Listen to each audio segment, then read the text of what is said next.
بسم اللہ الرحمن الرحیم اعوذ باللہ من الشیطان الرجیم بسم اللہ الرحمن الرحیم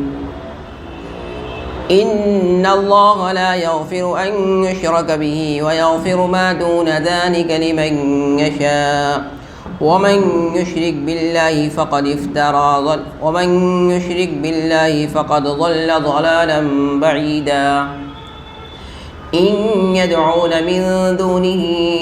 إلا إناثا وإن يدعون إلا شيطانا مريدا لعنه الله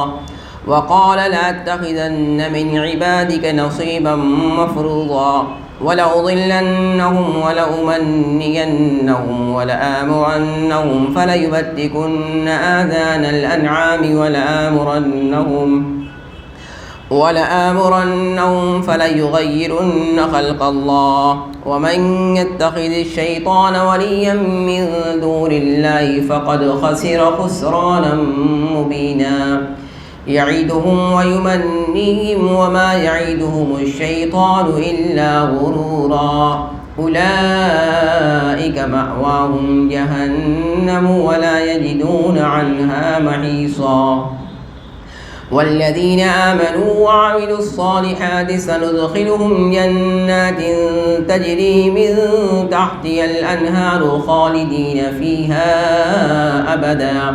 وعد الله حقا ومن أصدق من الله قيلا ليس بأمانيكم ولا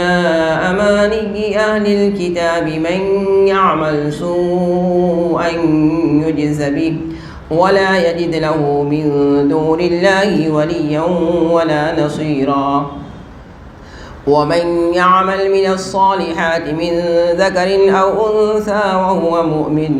فأولئك يدخلون الجنة ولا يظلمون نقيرا ومن أحسن دينا ممن أسلم وجهه لله وهو محسن واتبع ملة إبراهيم حنيفا واتخذ الله إبراهيم خليلا ولله ما في السماوات وما في الأرض وكان الله بكل شيء محيطا۔ محترم حضرات، میں نے آپ کے سامنے پارہ نمبر 5 سورہ نساء رکوع نمبر 15 آیت نمبر 116 سے لے کر آیت نمبر 126 تک تلاوت کی ہے۔ سب سے پہلے آپ کے سامنے ترجمہ پیش کرنے کی کوشش کرتے ہیں۔ بے شک اللہ تعالی نہیں بخشے گا اس بات کو کہ اس کے ساتھ کسی کو شریک کیا جائے، اور بخش دے گا اس کے علاوہ دیگر گناہوں کو اس شخص کے لیے جس کے لیے وہ چاہے گا، اور جو شخص اللہ کے ساتھ شرک کرے تو یقیناً وہ دور کی گمراہی میں جا پڑا۔ نہیں پکارتے ہیں وہ لوگ اللہ کو چھوڑ کر مگر چند زنانے نام، اور نہیں پکارتے ہیں وہ لوگ، نہیں دعا کرتے ہیں وہ لوگ مگر سرکش شیطان سے جس پر اللہ نے لعنت کیا ہے۔ اور شیطان نے کہا ضرور بھی ضرور بناؤں گا میں تیرے بندوں میں سے ایک متعینہ حصہ، یا ضرور بھی ضرور میں لوں گا تیرے بندوں میں سے ایک متعینہ حصہ، اور یقیناً میں انہیں گمراہ کروں گا، میں انہیں آرزوؤں میں مبتلا کروں گا، اور میں انہیں حکم دوں گا کہ وہ جانوروں کے اور چوپایوں کے کان چیریں، اور میں انہیں حکم دوں گا کہ وہ اللہ کی تبدیلی میں، اللہ کی خلقت میں تبدیلی کریں، اور جو شخص شیطان کو اللہ کو چھوڑ کر ولی بنائے یقیناً اس نے سراسر گھاٹے کا سودا کیا۔ شیطان ان کو وعدہ دلاتا ہے اور ان کو آرزویں دلاتا ہے، اور شیطان ان سے صرف اور صرف دھوکے کا وعدہ کرتا ہے۔ یہی لوگ ہیں کہ ان کا ٹھکانہ جہنم ہے، اور یہ لوگ اس سے بچنے کی کوئی جگہ نہیں پائیں گے۔ اور جو لوگ ایمان لائے اور نیک عمل کیا ہم انہیں داخل کریں گے ایسے باغات میں جس کے نیچے نہریں جاری ہوں گی، وہ اس میں ہمیشہ ہمیش رہیں گے۔ اللہ کا وعدہ سچا ہے، اور اللہ سے زیادہ سچ بات کہنے والا کون ہو سکتا ہے؟ نہیں ہے تمہاری آرزویں اور نہیں اہل کتاب کی آرزویں کافی۔ جو شخص بھی برا عمل کرے گا اس کو اس کا بدلہ دیا جائے گا، اور نہیں پائے گا وہ اللہ کو چھوڑ کر اپنے لیے کوئی حمایتی اور نہ ہی کوئی مددگار۔ اور جو شخص نیک عمل کرے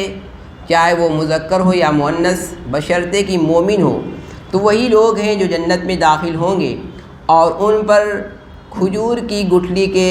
دھاگے کے برابر بھی ظلم نہیں کیا جائے گا۔ اور اس سے بہتر دین کس کا ہو سکتا ہے جو اپنے چہرے کو اپنے وجود سمیت اللہ کے سامنے جھکا دے، اور وہ نیکی کا خوگر بھی ہو، اور وہ ملت ابراہیمی کی اتباع کرے جو کہ یکسو تھا۔ اور یہ بات سچ ہے کہ اللہ تعالیٰ نے ابراہیم کو خلیل بنایا تھا، اور اللہ ہی کے لیے ہے جو کچھ ہے آسمانوں میں اور جو کچھ ہے زمینوں میں، اور اللہ تعالیٰ ہر چیز کا احاطہ کیے ہوئے ہے۔ جس طریقے سے نیکیوں کے اندر سب سے بڑی نیکی توحید اور وحدانیت ہے، یعنی اللہ کو ایک ماننا، ایسے ہی گناہوں کے اندر سب سے بڑا گناہ شرک ہے، یعنی اللہ کے ساتھ کسی کو پارٹنر گرداننا، چاہے اس کی ذات میں چاہے صفات میں، یہ سب سے بڑی کمی اور سب سے بڑا گناہ ہے۔ اللہ تعالیٰ نے شرک کے علاوہ دیگر تمام گناہوں کو بخشنے کا وعدہ کیا ہے۔ بغیر توبہ کے اگر کوئی شخص مر جاتا ہے اور شرک اور کفر کی حالت میں مرتا ہے تو پھر معافی کے چانسز ختم ہو جاتے ہیں، لیکن اگر کوئی شخص توبہ کے ساتھ مرتا ہے تو توبہ سے تو سارے گناہ معاف ہو جاتے ہیں، چاہے وہ شرک اور کفر ہی کیوں نہ ہو۔ اگر کسی شخص نے اللہ کے ساتھ 70 سالہ زندگی، پوری زندگی اللہ کے ساتھ کسی کو شریک کیا، لیکن مرنے سے پہلے اس نے سچی پکی توبہ کر لی تو ایسی صورت میں شرک بھی معاف ہو جائے گا۔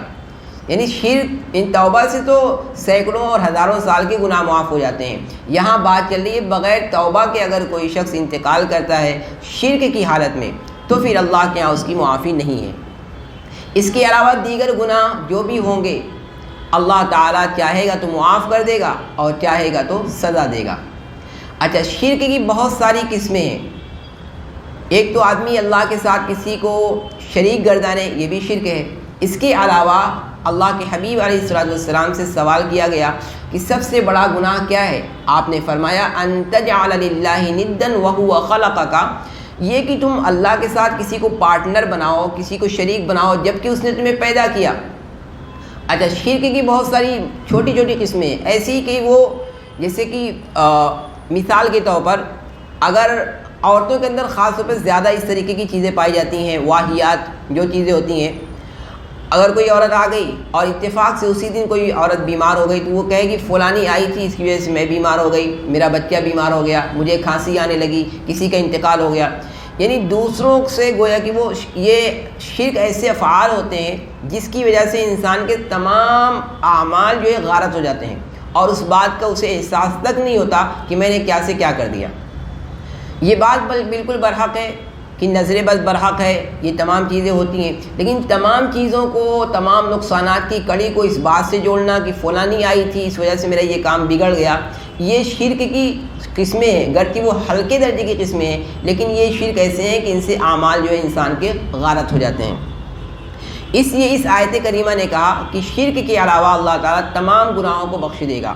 بے شک اللہ تعالیٰ نہیں بخشے گا اس بات کو کہ اس کے ساتھ کسی کو شریک کیا جائے، اور بخش دے گا اس کے علاوہ دیگر گناہوں کو جس کے لیے چاہے گا۔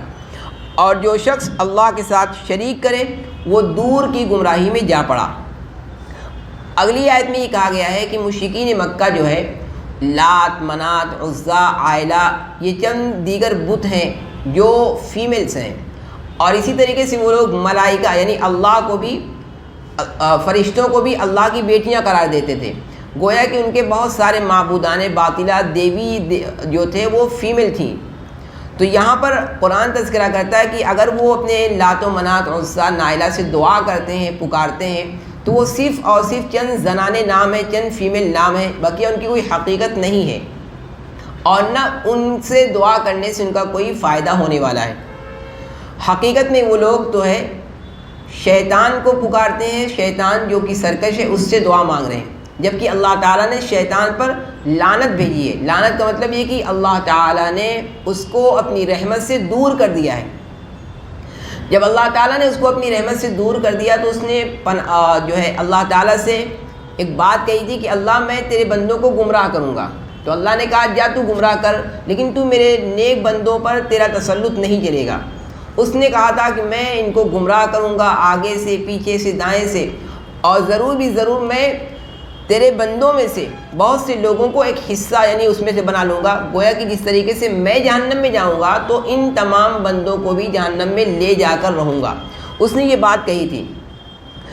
تو آگے لعنہ اللہ، اللہ نے اس پر لعنت کیا، اور اللہ نے کہا ضرور، اس شیطان نے کہا ضرور بھی ضرور میں تیرے بندوں میں سے ایک متعینہ حصہ لے کر رہوں گا، یعنی ان کو گمراہ کروں گا، ان کو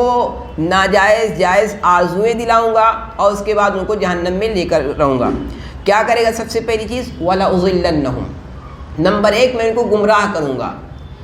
یعنی گمراہی کس طریقے سے؟ گمراہی اس معنی کر کے کہ جو سچا راستہ اس کا ہوگا اس کو غلط طریقے سے بنا کر پیش کروں گا، اور جو غلط راستے ہوں گے اس کو بہت اچھے سے مزین کر کے تمہارے سامنے پیش کروں گا، بندوں کے سامنے، تو لوگ سمجھیں گے کہ اچھا راستہ یہ ہے اور غلط راستہ یہ ہے، یعنی دونوں کے اپوزٹ۔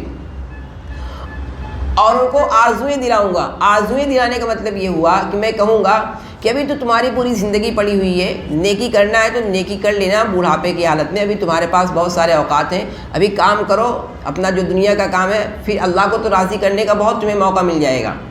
اس طریقے سے میں انہیں خوب جو ہے آرزویں دلاؤں گا کہ ابھی تو تمہارے پاس اوقات ہیں، ان کو صحیح معنی میں استعمال کر لو، پھر جب موت کا وقت آئے گا تو تم کو توبہ کر لینا۔ وَلَآمُرَنَّهُمْ، اور ایک بات یہ بھی کروں گا، میں ان کو حکم دوں گا کہ وہ جانوروں کے کان چیرے۔ مشرکین مکہ جو ہے ایک غلط حرکت یہ بھی کرتے تھے کہ جب کوئی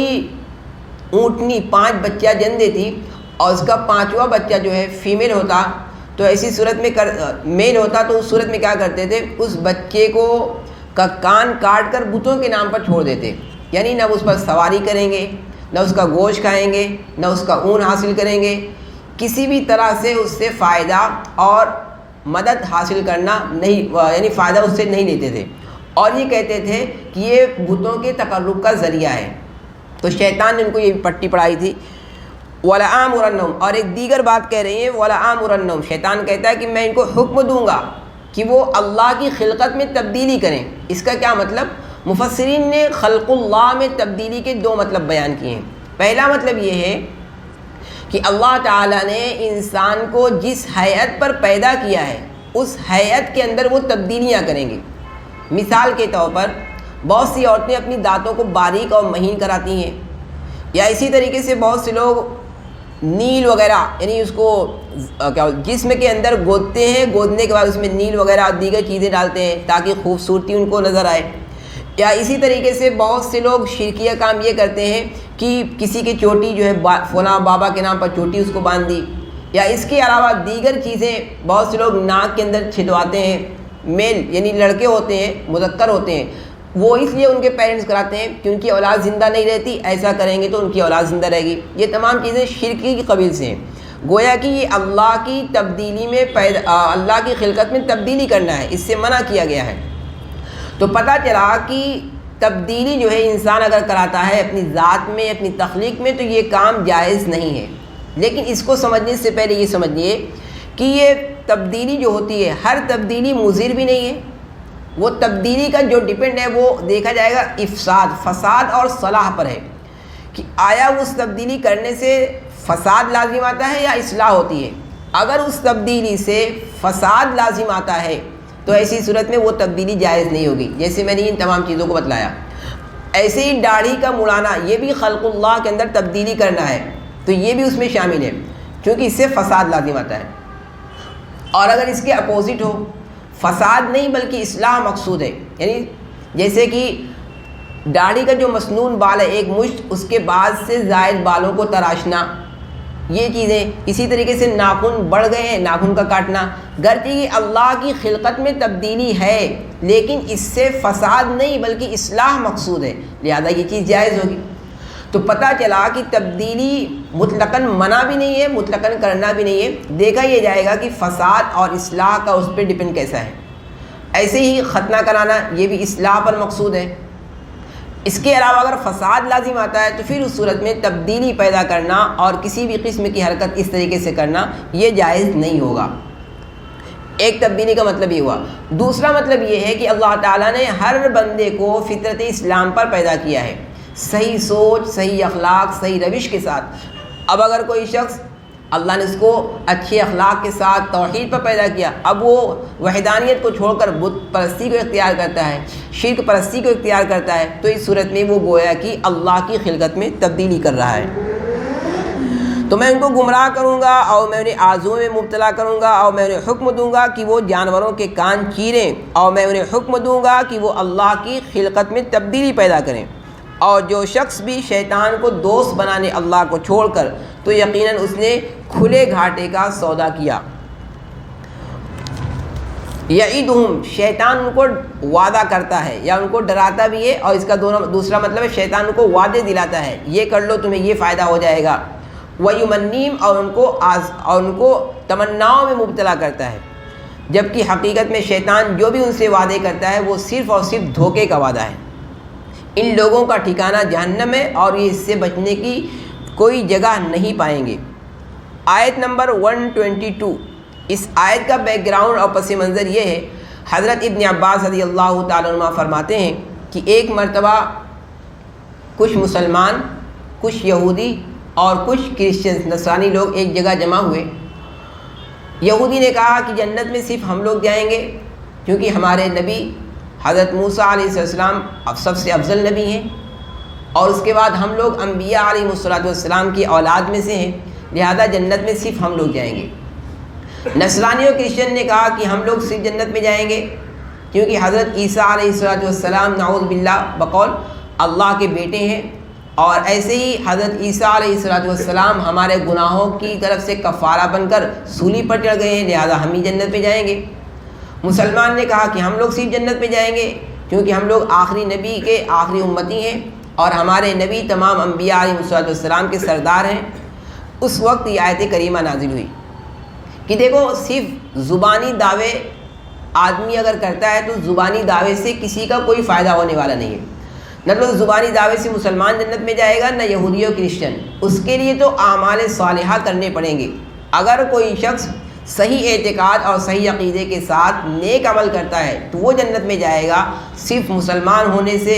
صرف یہودی ہونے سے، صرف کرسچن ہونے سے یا اس کا دعویٰ کر دینے سے جنت میں نہیں جائے گا۔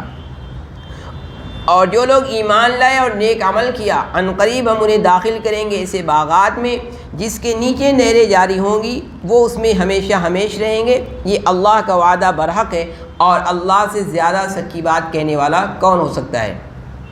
تو جو آیت نمبر 123 تھی اسی کا مطلب ہے کہ لیس بامانیکم، تمہاری یہ جو امانی یعنی خواہشات ہیں اور جو اہل کتاب کی خواہشات ہیں، یہ کافی نہیں ہے جنت میں جانے کے لیے۔ من یعمل سوءا، جو شخص بھی برا عمل کرے گا، یجز بہ، اس کا اسے بدلہ ملے گا۔ حضرت ابو ہریرہ رضی اللہ عنہ فرماتے ہیں جب یہ آیت نازل ہوئی من یعمل سوءا یجز بہ، کہ اگر کوئی شخص تھوڑا سا بھی برا عمل کرے گا، چاہے وہ گناہ صغیرہ کیا ہو یا کوئی بھی تھوڑی سی بھی اگر اس سے برائی ہوگی تو اس کو بدلہ دیا جائے گا۔ جب یہ آیت نازل ہوئی تو صحابہ کرام رضی اللہ عنہ اجمعین اللہ کے حبیب کی خدمت میں حاضر ہو کر کہنے لگے، اے اللہ کے رسول، اس آیت نے تو کچھ چھوڑا ہی نہیں۔ ہم میں سے کون شخص ہے وہ جو چھوٹے چھوٹے گناہوں سے بچ سکتا ہو؟ کوئی نہ کوئی گناہ تو چھوٹا موٹا ہو ہی جاتا ہے، تو ہم میں سے ہر ایک شخص گویا کہ جہنم کا ایندھن بنے گا۔ اللہ کے حبیب نے فرمایا بات ایسی نہیں ہے کہ اگر کوئی شخص چھوٹا بھی عمل کیا تو اسے جہنم میں جانا ہے، یجز بہ، بدلہ دیا جائے گا۔ اس کا یہ مطلب نہیں کہ اس کے جہنم میں ہی بدلہ دیا جائے گا۔ دنیا کے اندر انسان کے اوپر جو مصائب، پریشانیاں، مصیبتیں، بیماری، آزاری آتی ہے، یہ تمام کی تمام چیزیں ایک مسلمان کی طرف سے اس کے گناہوں کا کفارہ بنتی ہیں۔ اگر کوئی شخص بیمار ہو گیا، اللہ تعالیٰ اس کے گناہوں کو معاف فرما دیتا ہے۔ حدیث پاک میں یہاں تک آتا ہے اگر کسی شخص کو کوئی چیونٹی کاٹ لی یا کوئی کانٹا چبھ گیا جس کی وجہ سے اسے تکلیف ہوئی تو اللہ تعالیٰ اس کے گناہوں کو معاف کر دیتا ہے۔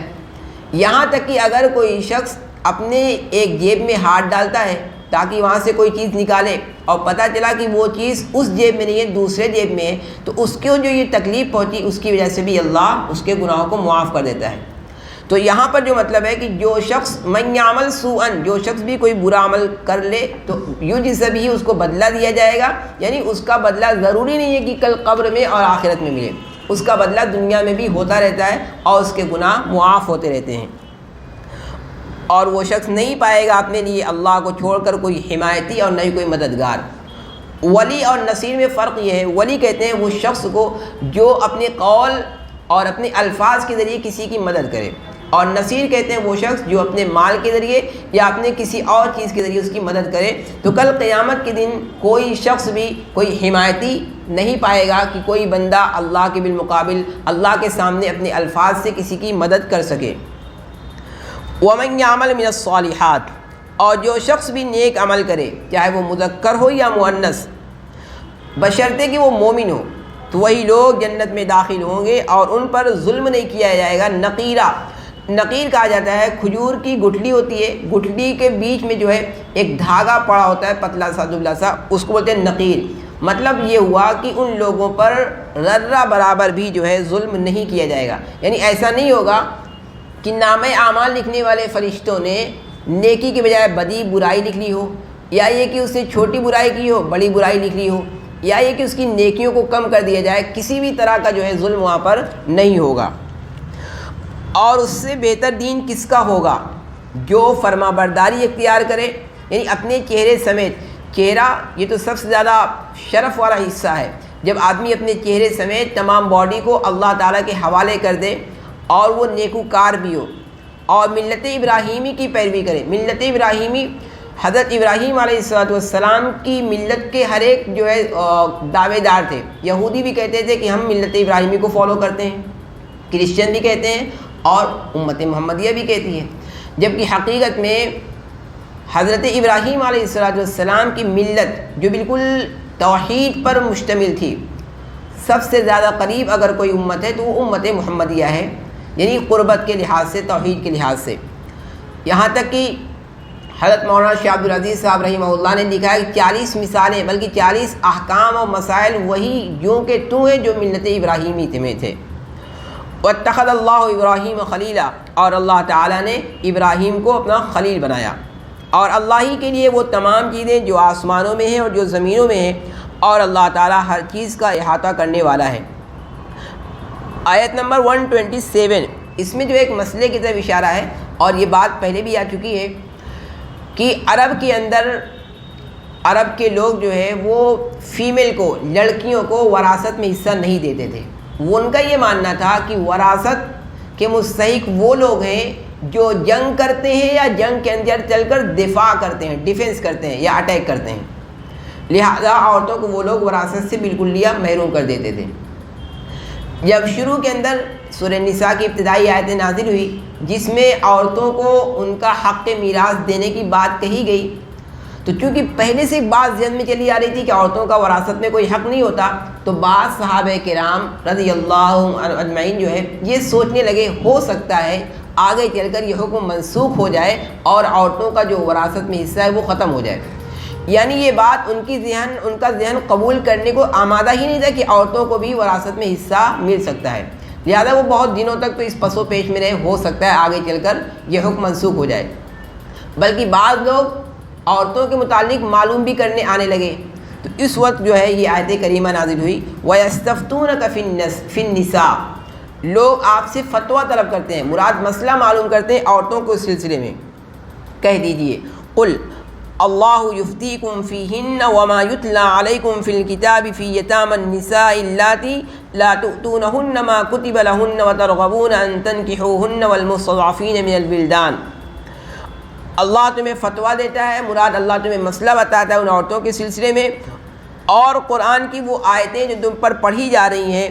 یتیم عورتوں کے بارے میں جن کو تم ان کا حصہ نہیں دیتے جو ان کا حق بنتا ہے،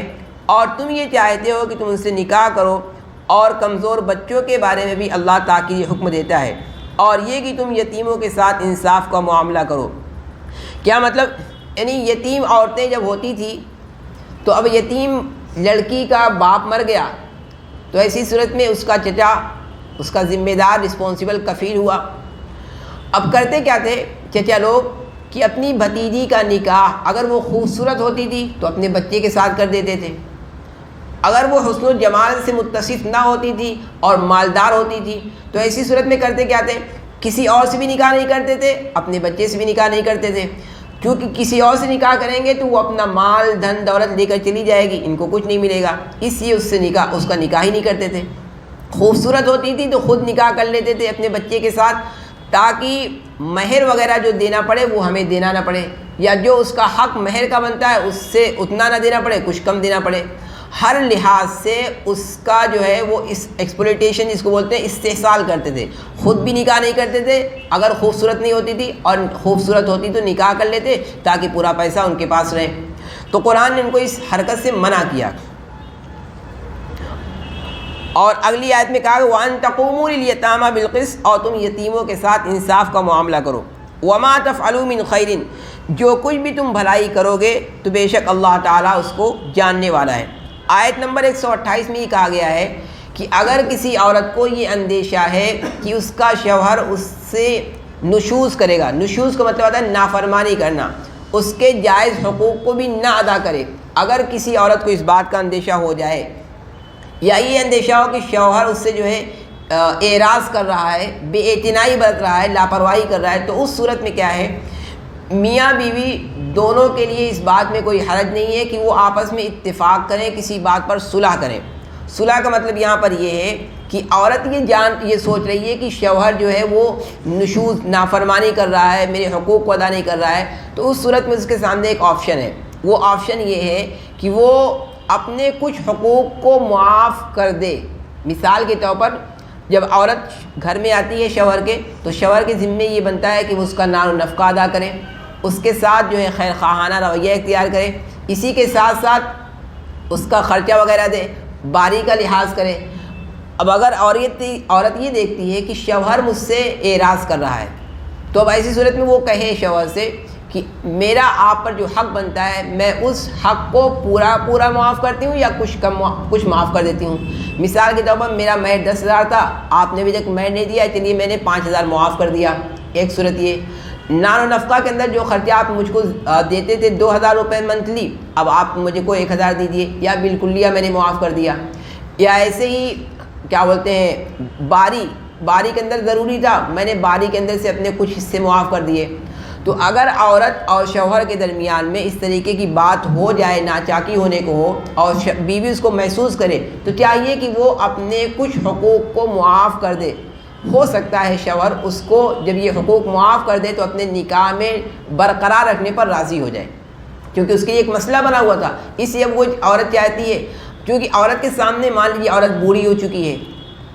یا یہ کہ عورت جو ہے حسن و جمال کے لحاظ سے بہت زیادہ اچھی نہیں ہے۔ اب یہ ایسی چیز ہے کہ جو عورت کے اندر جو بھی خامیاں ہیں وہ اس کی اپنی طرف سے نہیں ہیں، وہ کیا کر سکتی ہے اس میں، لہذا اس صورت میں وہ شوہر کے سامنے پیشکش کرے، ہو سکتا ہے شوہر اس کو اپنی نکاح میں برقرار رکھے اور کچھ حقوق سے دستبردار ہو جائے۔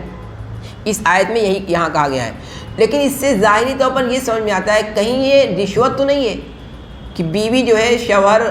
کے نکاح میں ہونے کے ساتھ ساتھ اپنے حقوق سے دستبردار ہو رہی ہے، شاید یہ ظاہری طور پر رشوت سمجھ میں آ رہا ہے، اس لیے قرآن نے کہا فلا جناح علیہما، نہیں یہ رشوت نہیں ہے، کوئی حرج نہیں ہے، یہ ایک صورت ہے تطبیق کی اور مصالحات کی، تاکہ ایک بنا بنایا گھر بگڑ نہ جائے، اس کے لیے اللہ تعالیٰ نے ایک سولوشن پیش کیا ہے، ایک صلح مصالحات کی شکل بتلائی ہے۔ اور اگر کسی عورت کو اندیشہ ہو اپنے شوہر سے نشوزن، یعنی اس کی نافرمانی کا، او اعراضن، یا یہ کہ لاپرواہی کا، تو ان دونوں پر کوئی حرج نہیں ہے کہ ان یصلحا بینہما صلحا، وہ آپس میں مصالحات کر لیں۔ دیکھیے یہاں پہ بینہما یعنی میاں بیوی آپس میں یہ مسئلہ حل کر لیں تو بہتر ہے، تیسرے کو بھنک نہ لگنے پائے، ورنہ ہوگا کیا،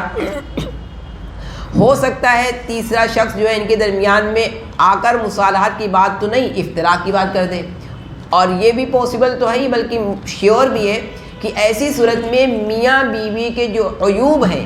اور میاں بیوی کے درمیان میں جو ناچاکی چل رہی ہے اس کا علم اس تیسرے بندے کو بھی ہو جائے گا، اس لیے قرآن نے کہا کہ آپس میں چاہیے کہ یہ دونوں صلح کر لیں۔ والصلح خیر، اور صلح بہتر ہے، یعنی عورت اپنے چند حقوق کو معاف کر دے یا یہ کہ پورے حقوق سے دستبردار ہو جائے، تو ہو سکتا ہے شوہر جو ہے کہے بھائی ٹھیک ہے، جب میرے کو اب اتنی ذمہ داریاں نہیں دیں گی تو اپنی نکاح میں اس کو برقرار رکھے گا، اس لیے قرآن نے کہا صلح بہتر ہے۔ وَأُحْضِرَتِ الْأَنفُسُ الشُّحَّ، اس کا مطلب یہ ہوا کہ انسانی دلوں کے اندر بخل جو ہے وہ رکھ دیا گیا ہے۔ ہر بندہ جو ہے گویا کہ اس کے اندر بخل اور حرص مال کی ہوتی ہے۔ تو اب شوہر یہ چاہتا ہے کہ اب مجھے جو ہے جو حقوق تھے بیوی کے وہ پورا نہیں، آدھا دینا پڑے گا،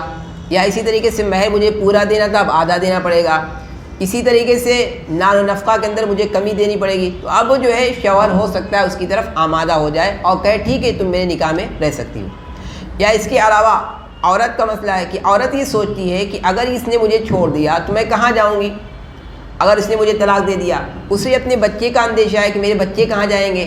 تو اب عورت جو ہے اپنے اس فائدے کے لیے کہ میرے بچوں کی تربیت صحیح ہوتی رہے، میرا بھی گزر بسر اسی کے ساتھ ہوتا رہے، اس وجہ سے عورت جو ہے اپنے حقوق سے دستبردار ہو رہی ہے۔ تو چونکہ اس کے بھی دل میں کچھ یہ بات ہے تو قرآن نے کہا وَأُحْضِرَتِ الْأَنفُسُ الشُّحَّ، انسانی دلوں کے اندر بخل جو ہے گویا کہ رکھ دیا گیا ہے۔ وَإِن تُحْسِنُوا، ان تمام چیزوں کے باوجود بھی اگر تم احسان کرو، وَتَتَّقُوا، اور ڈرو، تو اللہ تعالیٰ یقیناً خبر رکھنے والا ہے اس چیز کی جو تم کرتے ہو۔ یعنی ان تمام چیزوں کے باوجود بھی اگر شوہر جو ہے حسن معاملہ کرتا ہے اس کے ساتھ، اور یہ جانتا بھی ہے کہ عورت اتنی خوبصورت نہیں ہے اور عورت ابھی مجبور بھی ہے، اس کے باوجود بھی شوہر جو ہے اس کے تمام حقوق کی رعایت کرتا ہے، تمام چیزوں کو پورا کرتا ہے، اللہ سے ڈرتا ہے، تو اللہ تعالیٰ خبر رکھنے والا ہے جو وہ کچھ کر رہا ہے اور اس کا بدلہ اللہ نے کیا دے گا اللہ اس کا بدلہ تذکرہ نہیں کیا، یعنی اس کو اس کی حیثیت سے زیادہ، اس بندے کی حیثیت سے زیادہ اللہ اپنی شان کے اعتبار سے عنایت فرمائے گا۔ وَلَن تَسْتَطِيعُوا، آیت نمبر 129، اس میں جو ہے ایک اعتراض کا جواب بھی ہے۔ وَلَن تَسْتَطِيعُوا أَن تَعْدِلُوا، اور تم ہرگز عورتوں کے درمیان انصاف نہیں کر سکتے۔ وَلَوْ حَرَصْتُمْ، اگرچہ تم اس بات کے خواہش مند ہو، تو تم مت پھر جاؤ مکمل طور پر کہ تم چھوڑ دو اس دوسری عورت کو ایسی جیسی ہی لٹکی ہوئی عورت، اور اگر تم صلح کرو اور ڈرو تو بے شک اللہ تعالیٰ بہت زیادہ بخشنے والا، رحم کرنے والا ہے۔ اس آیت میں یہ کہا گیا ہے کہ اگر کوئی شخص ایک سے زائد نکاح کرتا ہے تو ظاہر بات ہے نکاح کی اجازت ہے، لیکن اس میں یہ کہا گیا ہے کہ تم عورتوں کے درمیان انصاف نہیں کر سکتے۔ دیکھیے اس آیت کو اور ایک دوسری آیت سے، دو آیتوں کو جوڑنے کے بعد لوگ غلط مطلب نکالتے ہیں۔ یہاں پہ قرآن نے کہا ہے کہ تم ہرگز عورتوں کے درمیان انصاف نہیں کر سکتے، اور پہلے کہا گیا وَإِنْ خِفْتُمْ أَلَّا تَعْدِلُوا فَوَاحِدَةً، وہاں پہ یہ کہا گیا تھا اگر تمہیں عدل کا، یعنی تم عورتوں کے درمیان انصاف نہیں کر سکتے، اگر تمہیں اس کا اندیشہ ہو تو تم ایک نکاح کرو۔ شروع میں کہا گیا تھا کہ اگر تم عورتوں کے درمیان انصاف نہیں کر سکتے تو ایک نکاح کرو۔ یہاں پر کہا گیا کہ تم عورتوں کے درمیان انصاف کر ہی نہیں سکتے، تو پتہ چلا کہ دو عورتوں سے نکاح جائز ہی نہیں ہے۔ یعنی جو لوگ تعدد ازواج کو ناجائز کہتے ہیں وہ قرآن کریم کی ان دونوں آیتوں کو ملا کر ایک غلط مطلب نکالتے ہیں۔ جیسا کہ پہلی آیت میں کہا گیا ہے کہ تم عورتوں کے درمیان انصاف نہیں کر سکتے، اور یہاں پہ کہا گیا ہے کہ تم عورتوں کے درمیان انصاف نہیں کر سکتے تو ایک پر اکتفا کرو۔ حقیقت میں بات صحیح نہیں ہے۔ اس کا جواب یہ ہے، وہاں پر بھی تذکرہ تھا وَإِنْ خِفْتُمْ أَلَّا تَعْدِلُوا فَوَاحِدَةً، وہاں پہ قرآن نے کہا کہ تمہیں اندیشہ ہے اگر کہ تم نہیں انصاف کر سکتے، اندیشہ ہے، پتہ چلا شیور نہیں ہے، یعنی یہ پاسبل ہے، ایک امکان ہے کہ تم عورتوں کے درمیان انصاف کر لو، لہذا جب انصاف کر سکتے ہو تو ایسی صورت میں دو نکاح، تین، چار کی بھی اجازت ہے۔ جیسے مثال کے طور پر اگر دو عورتوں کے درمیان نکاح مطلقاً حرام ہوتا دو بیویوں سے، تو قرآن وہاں پر جہاں تذکرہ کیا ہے حرمت علیکم امہاتکم، وہاں پہ تمام غیر محارم عورتوں کی فہرست بیان کی گئی ہے، اور وہاں پر قرآن نے یہ کہا ہے وَأَن تَجْمَعُوا بَيْنَ الْأُخْتَيْنِ، اور یہ کہ تم دو بہنوں کو جمع نہیں کر سکتے۔ اگر مطلقاً دو عورتوں سے نکاح حرام ہوتا تو اللہ تعالیٰ وہاں پہ بین الاختین کی بات نہ کرتا، وہاں پہ صاف کہہ دیتا اللہ وَأَن تَجْمَعُوا بَيْنَ الْمَرْأَتَيْنِ، اور دو عورتوں کو بھی تمہارے لیے جمع کرنا جائز نہیں ہے۔ اتنی لمبی تفصیل بیان اللہ نے اسی لیے کی ہے کہ دو بہنوں کے درمیان دو بہنوں کو جمع نہیں کر سکتے، لیکن عام دو عورتوں کو جمع کر سکتے ہیں۔ وَلَن تَسْتَطِيعُوا، اچھا یہ یہاں پر جو بات کہی گئی ہے کہ تم عورتوں کے درمیان انصاف نہیں کر سکتے، اس کا تعلق قلبی میلان اور قلبی رجحان سے ہے۔ اسی وجہ سے اللہ کے حبیب رضی اللہ علیہ السلام حضرت عائشہ رضی اللہ عنہ فرماتی ہیں کہ اللہ کے نبی علیہ السلام اپنی تمام بیویوں کے درمیان باری میں بھی اور نان و نفقہ میں بھی ہر چیز میں آپ مساوات اور عدل کیا کرتے تھے۔ اس کے باوجود آپ فرماتے تھے اللہم ھذا قسمی فیما املک، اے اللہ یہ میری منصفانہ تقسیم ہے جس میں میں مالک ہوں. فلا تلمنی فیما تملک ولا املک، اے اللہ میرا مواخذہ اس میں مت فرمائیے جس پہ میں قابو نہیں رکھتا، یعنی قلبی محبت اور تعلق کے اندر. اے اللہ اس چیز میں میرا مواخذہ مت فرمائیے جس کے آپ مالک ہیں، میں مالک نہیں ہوں. ظاہری لحاظ سے اللہ کے رسول علیہ السلام جو ہے ہمیشہ جو ہے انصاف اور عدل کا معاملہ اپنی بیویوں کے درمیان کیا کرتے تھے. تو یہاں پر جو قرآن نے کہا ہے کہ تم بیویوں کے درمیان عدل انصاف نہیں کر سکتے، تو اس کا مطلب یہ ہے کہ قلبی رجحان اور لگاؤ کے تعلق سے تم نہیں کر سکتے، لیکن ظاہری اعتبار سے تو تمہیں کرنا ہی ہے. یعنی یہ کہ نفقہ کے لحاظ سے جو برابر دینا ہے دونوں بیویوں کو، ایسے ہی شب باشی کے اعتبار سے، باری کے لحاظ سے، ان تمام چیزوں میں تو برابری کرنا ہی ہے. اور ہرگز تم عورتوں کے درمیان انصاف نہیں کر سکتے اگر تم چاہو بھی. لیکن فلا تمیلو، تم ایسے مت ہو جاؤ مائل. یعنی اب دو عورتیں ہیں تو ویسی صورت میں تم قلبی مودت اور محبت تو دونوں کے ساتھ یکساں تو نہیں کر سکتے، اس پہ پکڑ بھی نہیں ہے. لیکن ایسا بھی مت کرو کہ ظاہری اعتبار سے بھی ظاہر ہو جائے وہ کہ یہ اس بندے کا لگاؤ اس سے زیادہ ہے. یعنی ایک کو نان نفقہ زیادہ دے رہا ہے، ایک کے ساتھ شباشی زیادہ کرتا ہے اور ایک کے ساتھ کم کرتا ہے. تو اس لیے قرآن نے کہا کہ ایسا بھی مت کرو کہ اب دوسری عورت ایسی ہو جائے کہ وہ بالکل لٹکی ہوئی ہے، نہ اس سے تم ریلیشن قائم کرتے ہو نہ اس کو چھوڑتے ہو. اور اگر تم صلح کرو اور ڈرو تو بے شک اللہ تعالیٰ بہت زیادہ بخشنے والا، رحم کرنے والا ہے. وَإِن تُصْلِحُوا، اور اگر تم اصلاح کرو اور ڈرو تو بے شک اللہ تعالیٰ بہت زیادہ بخشنے والا، رحم کرنے والا ہے. وَإِن يَتَفَرَّقَا يُغْنِ اللَّهُ كُلًّا مِّن سَعَتِهِ، یہ آخری آیت ہے. اور اگر یہ دونوں میاں بیوی یتفرقا جدا ہو جائیں، یعنی دونوں کی زندگی اور جو نکاح کا مسئلہ تھا وہ چل نہیں سکا بہت دنوں تک، اور اگر یہ دونوں جدا ہو جائیں تو اللہ تعالیٰ اپنی قدرت سے، اپنی وسعت سے ہر ایک کو بے نیاز کر دے گا.